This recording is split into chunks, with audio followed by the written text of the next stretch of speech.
Welcome. अभी तक हमने टाइम कॉम्प्लेक्सिटी समझा, बिग ओ नोटेशन समझा। अब हम उसी से रिलेटेड कुछ एग्जांपल्स करते हैं।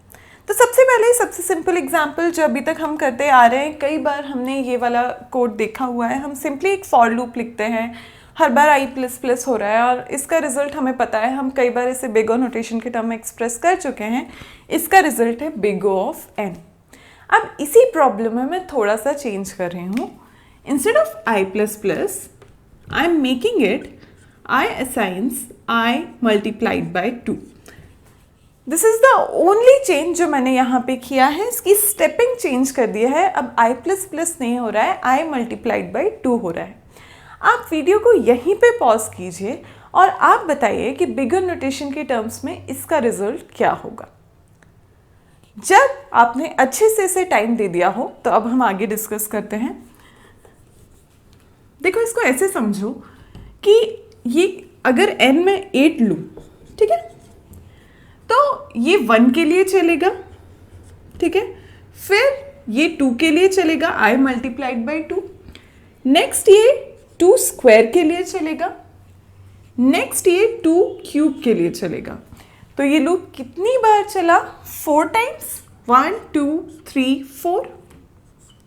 एक तरीके से देखो, जितना ये हाईएस्ट जा रहा है उसमें +1 कर दिया है और इसको हम वेरीफाई करते हैं। n 16 लिया, 1 के लिए चलेगा, 2 2 स्क्वायर, 2 क्यूब, 2 पावर 4। कितनी बार चला? 5 टाइम्स, हाईएस्ट पावर +1, राइट। तो इसका लॉजिक हम ये बना सकते हैं कि हाईएस्ट पावर कितनी होगी, अगर ये पता चल जाए, उसमें +1 कर देंगे, वो उसकी टाइम कॉम्प्लेक्सिटी होगी। तो देखो, हाईएस्ट पावर निकालने के लिए 2 की पावर में होगा कुछ, i की वैल्यू 2 के पावर के फॉर्म में होगी, 2 power x less than equals to n हो तब तक ये चलेगा। हमें मैक्सिमम x फाइंड करना है, x की मैक्सिमम वैल्यू क्या होगी। तो हम दोनों साइड log ले लेते हैं, ठीक है। तो ये क्या होगा? log बेस 2 ले रही हूं दोनों साइड पे, is less than equals to log, ठीक है, दोनों साइड पे log बेस 2 ले लिया मैंने। तो ये कितना होगा? ये पावर यहां पे आ जाता है, सो x log 2 2 log n base 2, ठीक है। log 2 2 कितना होता है? 1। तो ये हुआ x is less than equals to log n। मतलब x की मैक्सिमम वैल्यू क्या हो सकती है? log n base 2। तो इसका रिजल्ट मैं बोलूंगी कि हर बार क्या आ रहा है? log n base 2 +1।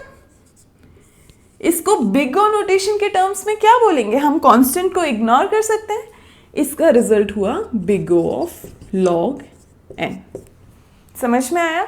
जब स्टेपिंग लीनियरली हो रही थी, जब यहाँ पे i प्लस प्लस था, तो इसका हम रिजल्ट बोलते थे बिग ओ ऑफ n, ठीक है। इसकी टाइम कॉम्प्लेक्सिटी हम बिग ओ नोटेशन के टर्म में क्या बोलते थे? Big O of n।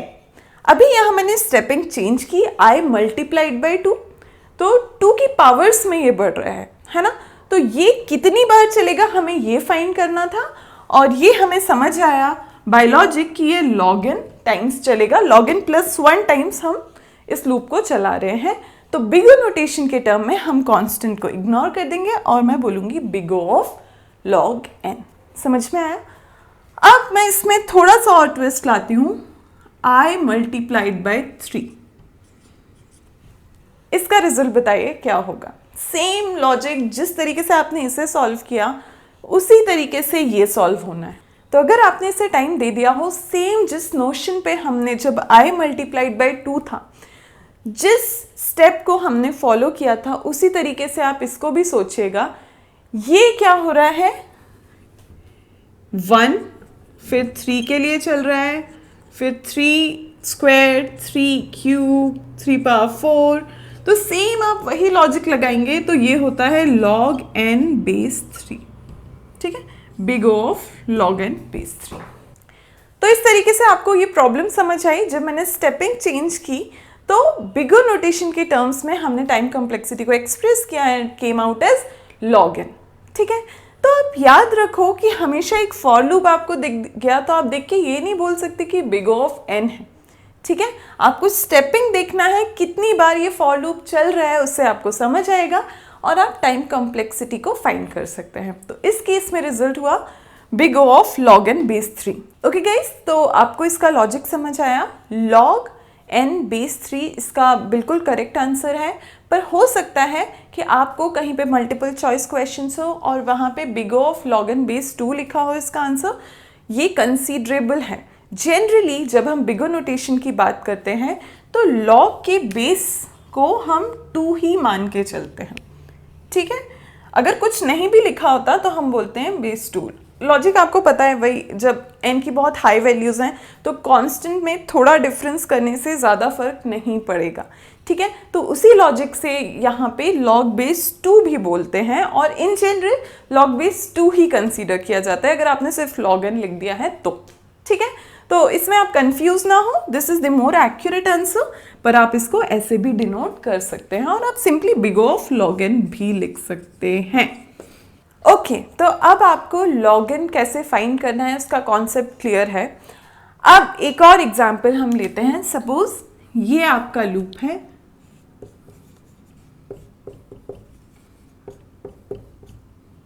इसको j ले लेती हूँ, j assigns 1, j less than equals to n, j plus plus. Nested loop हो गया, ठीक है। इस केस में आप बताइए कि इसका बिग O नोटेशन के टर्म्स में टाइम कॉम्प्लेक्सिटी कितनी होगी। तो इसमें जब हम देखें तो ये वाला इसका रिजल्ट हमें पता है क्या होता है, बिग O ऑफ n, और इसका अभी हमने सीखा है, इसका रिजल्ट आता है big O of log n, ठीक है। इनका मल्टीप्लाई करते हैं तो अरिथमेटिक हमने लास्ट क्लास में ही पढ़ा था, कितना होगा, big O of n log n। Clear? Arithmetic कैसे होता है इसमें, big O of f of n into big O of g of n is equals to big O of f n multiplied by gn। तो इस तरीके से आपको ये रिजल्ट मिला। बहुत सिंपल है। अब आपको लॉग का कॉन्सेप्ट क्लियर है, इसलिए ये एग्जाम्पल भी क्लियर होगा कि हम कैसे इसे अप्रोच कर रहे हैं। अब हम जो प्रॉब्लम ले रहे हैं ये थोड़ी सी ट्रिकी है, इसमें रिकर्शन यूज़ हो रहा है। रिकर्शन की प्रॉब्लम्स को कैसे अप्रोच करना है वो हम यहाँ पे देखते हैं। तो देखो इसमें कर क्या रहे हैं, हम पोजीशन 0 पास करेंगे सपोज इनिशियली। तो इस कोड से देखो हर बार अगर मैं पोजीशन 0 पास करती हूँ और n की वैल्यू मैं 1 मान लेती हूँ तो ये रिजल्ट देगा एक बार 0 जो मैं यहाँ पे प्रिंट करवा दूंगी और देगा 1। अगर मैं n की वैल्यू 2 पास करती हूँ तो ये मुझे रिजल्ट देता है 0 0 0 1 1 0 1 1। अगर आपको ये समझ नहीं आ रहा है आप इसे एक बार ड्राई रन करके भी देखो। अगर n की वैल्यू मैं इसको 3 देती हूँ तो ये मुझे रिजल्ट देता है 0 0 0 0 0 1 0 1 0 0 1 1 1 0 0 1 0 1 1 1 0 1 1 1। अगर मुझे ये रिजल्ट दे रहा है इसका मतलब है कि ये 0 1 के सारे possible combination when n is equal to 3, when length is equals to 3, उस समय के सारे पॉसिबल जो कॉम्बिनेशंस हैं वो 0 1 के मुझे जनरेट करके दे रहा है। ये कोड ये कर रहा है। अब मुझे इसका लॉजिक ये बताना है कि भाई कितने ऑपरेशंस हो रहे हैं और उससे मैं टाइम कॉम्प्लेक्सिटी का एनालिसिस करूं। तो स्टार्ट करते हैं। हम अब देखते हैं कि ये कोड कितनी बार एग्जीक्यूट हो रहा है। जब n 1 लेती हूं, जब n 1 है तो आप यहाँ पे आए, पोजीशन इनिशियली 0 होगी, कोड 0 पे आ जाएगा 0, ठीक है, मतलब एक ही प्लेस है उस पे आ गया 0। आपने प्रिंट कोड फिर से कॉल कर दिया उससे एक आगे की पोजीशन के लिए, तो अब यहाँ पे पोजीशन हो गई 1। If position is equals to n, yes n is currently 1, हमें 1 लेंथ के सारे पॉसिबल कॉम्बिनेशंस जनरेट करना है। तो position is equals to n, हम यहाँ पे आए, हमने कोड को प्रिंट कर दिया, हमने 0 स्क्रीन पे प्रिंट कर दिया और हम यहाँ से रिटर्न हो गए। जब हम यहाँ से रिटर्न हुए तो हम इस पॉइंट पे वापस आए, कोड पोजीशन 1, अब यहाँ 0 की जगह हमने क्या कर दिया 1, क्लियर। और फिर हमने प्रिंट कोड चलाया, फिर हम यहाँ पे आए और प्रिंट कोड कर दिया, 1 भी हमने स्क्रीन पे प्रिंट कर दिया और फिर हम रिटर्न कर गए, ये पूरा कोड एग्जीक्यूट हो गया। n1 के लिए आपको क्लियर है? जब n1 है तो ये वाला कोड कितनी बार चला? 2 टाइम्स, राइट? जब 0 था तब, जब 1 था तब, ठीक है। अब n2 है, ठीक है। इस केस में आप समझो, पहली पोजीशन फिक्स करेंगे 0 और उसके बाद यहां पे एक बार 0 आएगा और एक बार 1 आएगा, मतलब कुछ ऐसा। पहली पोजीशन 0 पे 0 रखा, अगली पोजीशन पे 0 ट्राई करेंगे और 1 ट्राई करेंगे, तो एक कॉम्बिनेशन बनेगा 0 0, अगला कॉम्बिनेशन बनेगा 0 1, ठीक है। फिर यहाँ पे 1 फिक्स करेंगे और नेक्स्ट बिट 0 और या फिर नेक्स्ट बिट 1, तो यहाँ पे क्या कॉम्बिनेशन बने? 1 0 1 1, ठीक है। तो ये टोटल यानी कि ये वाली चीज कितनी बार चली? 2 स्क्वायर टाइम्स। क्लियर? ऐसे ही जब आप n3 कंसीडर करोगे तो ये कितनी बार चलेगा? 0 के लिए ऐसे ब्रांच बनी, फिर यहाँ 0 1 0 1 0 1, यहाँ भी 0 1, है ना। तो टोटल आप देखेंगे तो 8 कॉम्बिनेशंस बनेंगे, यानी कि 2 पावर 3 ये वाली चीज़ चलेगी 2 पावर 3 टाइम्स, ठीक है। फिर 2 पावर 4 2, तो ऐसे करते करते जब n सपोज 5 तक अगर मैं लेती हूँ तो ये 2 पावर 5, ठीक है। इसको मैं बोल देती हूँ अभी n, ठीक है। तो ऐसे आपका सम चल रहा है, तो 2 अगर मैं बाहर लेती हूँ 1 + 2 स्क्वायर प्लस 2 क्यूब, है ना, ऐसे 2 पावर n-1। तो जब आप इसको सॉल्व करोगे, इनका सम होता है तो 2 पावर n-1 रिजल्ट होता है ना। ज्योमेट्रिक प्रोग्रेशन ये आपने लगा दिया, तो ये आपको रिजल्ट दे रहा है 2 पावर n+1 - 2, विच इज, जब आप बिग ओ नोटेशन के टर्म्स में बात करेंगे तो आप सिंपली बोल सकते हैं big of 2 power n। Constant से फर्क नहीं पड़ता, आप सिंपली बोलो big O of 2 power n, तो यहाँ पे आपका रिजल्ट होगा big O of 2 power n। तो ये एग्जाम्पल आपको समझ आया। 2 और इम्पॉर्टेंट बात जो मैं इन एग्जाम्पल्स में कई बार आपको हाईलाइट भी कर चुकी हूँ, पर फिर भी मैं बता रही हूँ, कई स्टूडेंट्स ने ये डाउट भी पूछा। आप कंफ्यूज मत हो, बिग ओ ऑफ n+1 को आप बिग ओ ऑफ n लिख सकते हो, ठीक है।